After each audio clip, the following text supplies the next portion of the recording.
రాజా కట్టు కట్టించుకున్నావు సరే, ఇప్పుడు జీన్స్ పాయింట్ ఎట్లా విప్పుతావు? కట్టు అలా కట్టిన బుర్ర తక్కువ డాక్టర్ ఎవరు రాజా? ఇది వాట్ ఈజ్ రాంగ్ ఏంటండి? దీనికి అరెస్ట్ చేస్తాడా? ఇది మా సోషల్ మీడియా. దీనికంటే వల్గర్గా లేవు సోషల్ మీడియాలో, దీనికంటే వల్గర్గా లేదు సాక్షి పేపరు, సాక్షి టీవీ.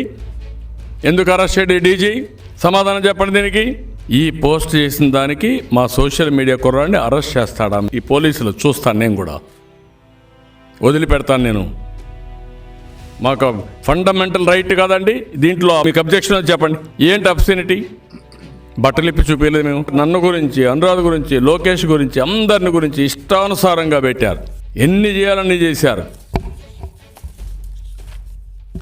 ఇన్ని చేస్తే నారాసుర రక్త చరిత్రను రాశాడు. దానికంటే అబ్సెన్ అండి అది? బుద్ధుందా ఈ పోలీసులకి? డీజీ చెప్తాడు నేనేదో పెద్ద ఉద్ధరించాడు ఈ దేశానని. ఈయన తిట్టకూడదు. మా సోషల్ మీడియా వాళ్ళని పనిచేసిన వాళ్ళని అరెస్ట్ చేస్తే ఇది ఉన్నప్పుడు ఇదే ఈ డీజీని అడుగుతున్నా. నేను చెప్పినట్టు మా మీద రాసినట్టుగా నువ్వు అరెస్ట్ చేయకపోతే మీ పోలీసుల దగ్గరికి వస్తా, సమాధానం చెప్పారు తొందరలో ఉంటుంది. మామూలుగా మా హక్కు, విమర్శించే హక్కును కానీ ప్రజలకు తెలియజేసే హక్కుని అరించే పోలీస్ ఆఫీసర్లకు వార్నింగ్ ఇస్తున్నా. By person will file defamation for you. రాబోయే రోజు తీవ్రమైన పరిణామాలు ఉంటాయి. వదిలిపెట్టిన మిమ్మల్ని అంత ఈజీగా అనుకోవద్దండి. కావాలంటే ఆయన ఊడిగం చేస్తానంటే ఇంటికి ఊడిగం చేసుకోండి. మా దగ్గరకు వచ్చి మీ ప్రతాపం చూపిద్దండి. అలాంటి వాళ్ళందరినీ ఏం చేయాలో చేసి చూపిస్తాం.